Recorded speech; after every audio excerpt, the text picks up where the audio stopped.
Okay, Assalamualaikum dan salam sejahtera. Hari ini saya nak kongsi sedikit tips cara untuk memperbaiki stand fan.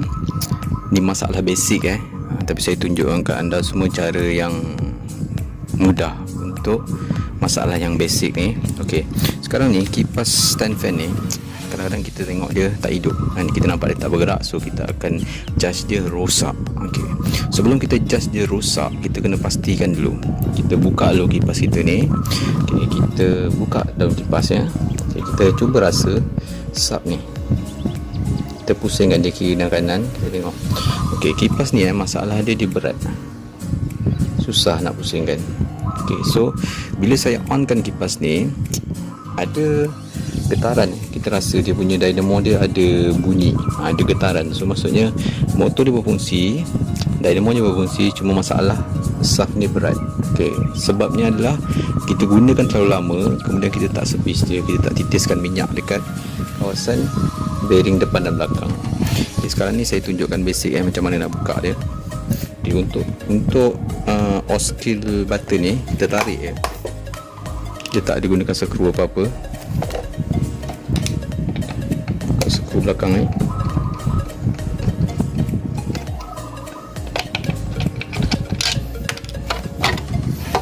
Okey, sekarang kita nak buka dynamo dia.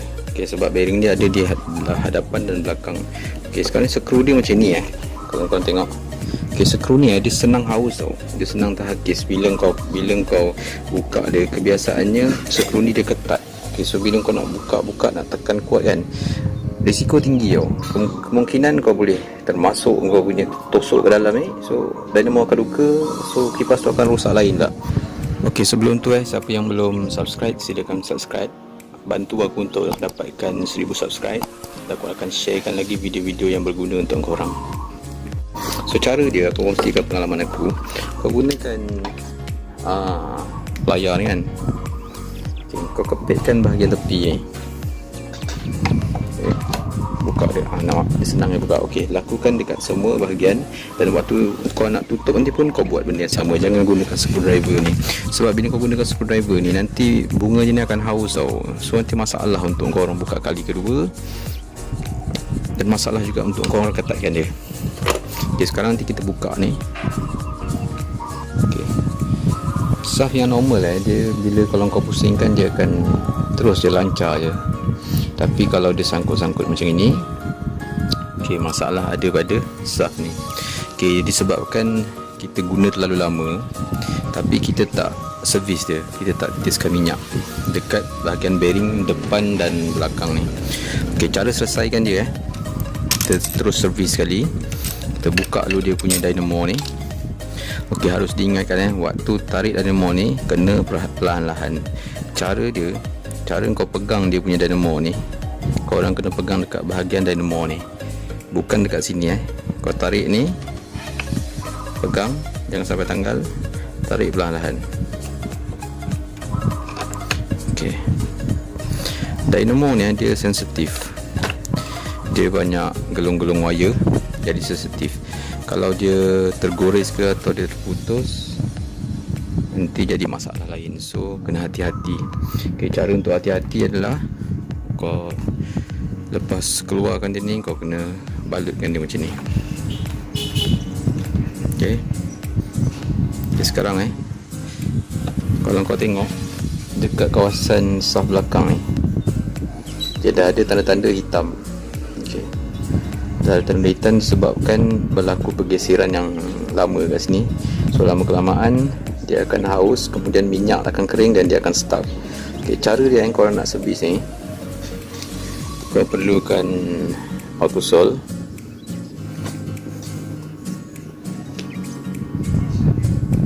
Ambil sedikit autosol, kemudian sapukan pada permukaan shaft ni.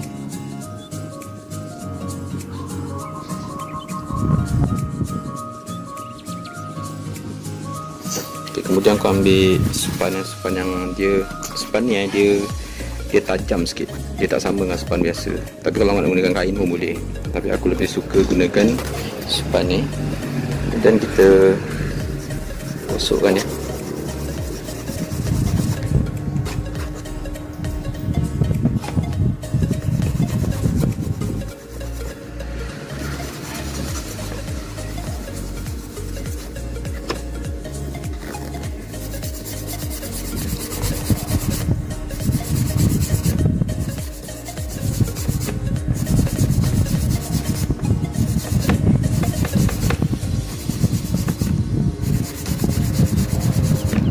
Okey, sampai kesan-kesan hitam tu dah hilang dia dah berkilat.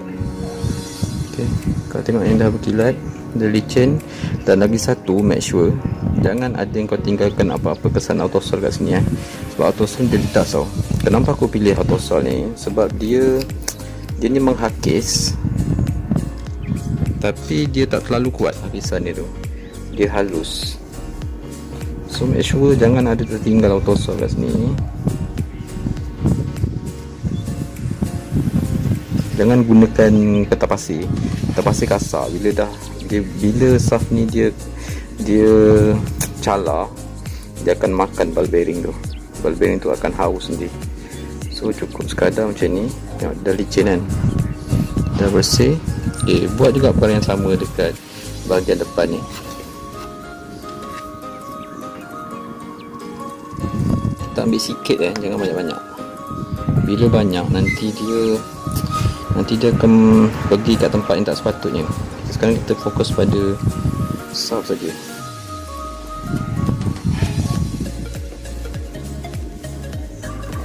Guna kain boleh, guna span pun boleh.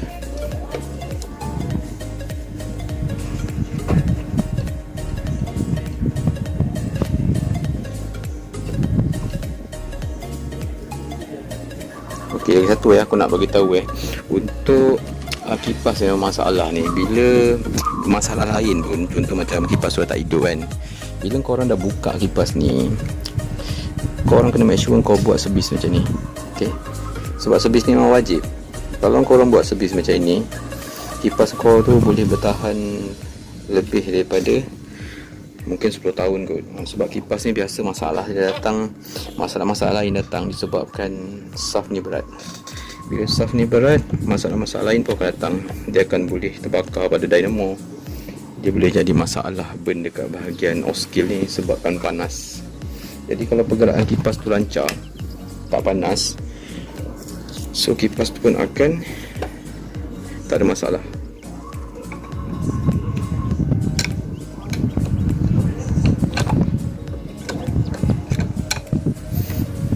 Okay, lepas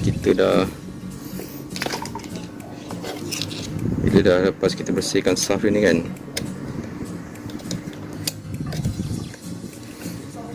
kita kena letakkan minyak super oil dekat kawasan dalam ni. Okay, dalam ni dekat bearing ball ni dia ada letak satu sponge. So sponge tu fungsi dia untuk simpan minyak ni. Minyak yang kita titiskan ni dia simpan. Sebab tu kita kena titiskan daripada dalam kawasan dalam ni. Kalau kita titiskan dekat bahagian luar ni je, minyak tu tak sepenuhnya tersimpan dekat dalam span tu.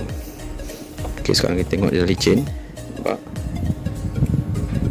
Dia laju kan. Ok, buat juga benda yang sama dekat bahagian belakang ni. Harus diingatkan korang kena berhati-hati dengan dynamo ni. Dynamo ni sensitif. Jadi kita titiskan je dekat kawasan dalam ni.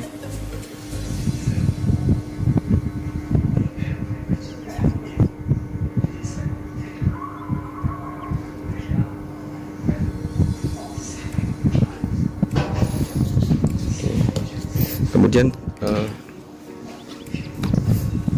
dalam bearing ball ni pun kita kena clean sikit. Cara dia kita buat macam ni je.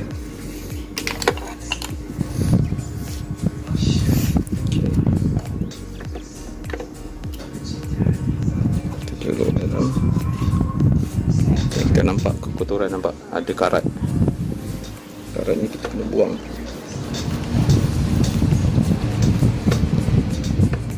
Ok, sekarang kita bersambung. Okay, kat sini dia punya kabel tie ni semua dah putus. Ok, saya nak sambungkan dulu kabel tie yang putus ni.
dah siap.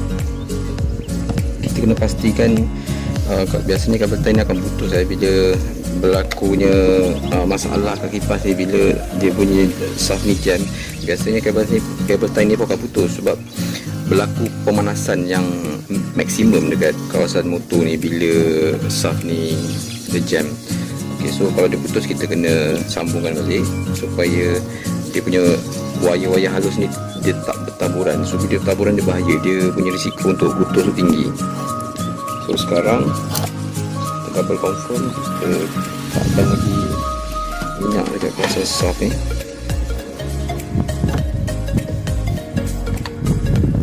Okay, satu jangan lupa dia punya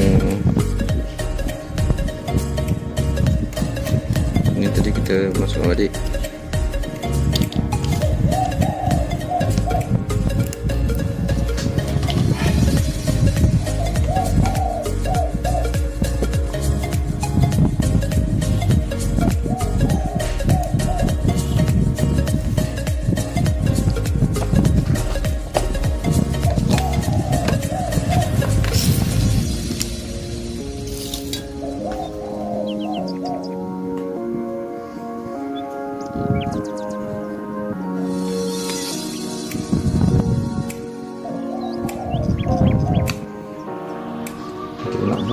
Nak selesaikan masalah dia sebenarnya senang je, cuma satu masalah yang susah dia dah nak buka benda ni. Okay? Kalau tak biasa memang boleh jahanam benda ni. Baik-baik benda ni masalah sikit jadi masalah besar sebab kita tak biasa buka.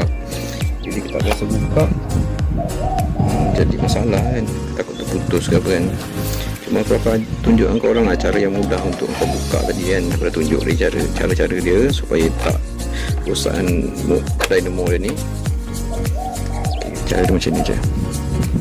Sekarang kita pasangkan semua.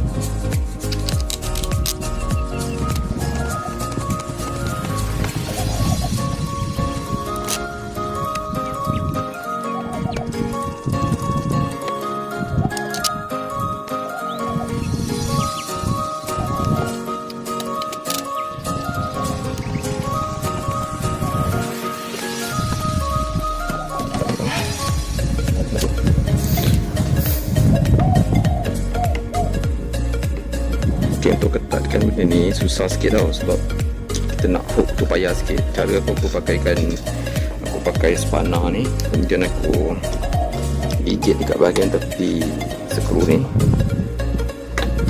aku ketatkan dari sini. Dengan cara ni mudah sikit lah.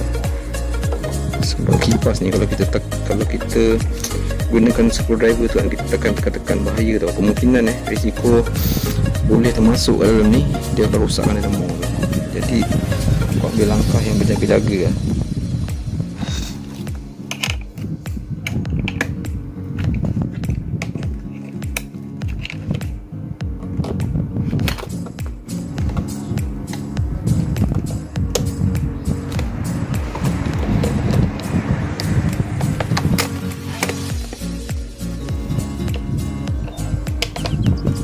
Kita double confirm semua dah ketat.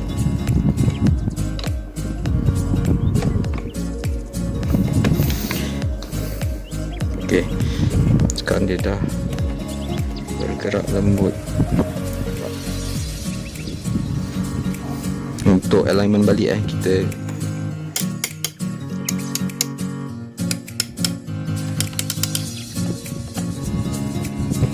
okey, dia dah lembut.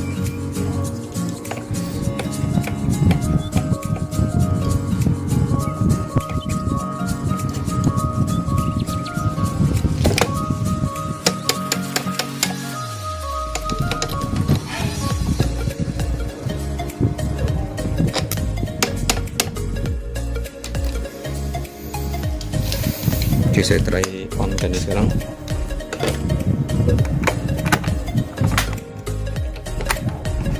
Okay, pada dah fungsi seperti biasa.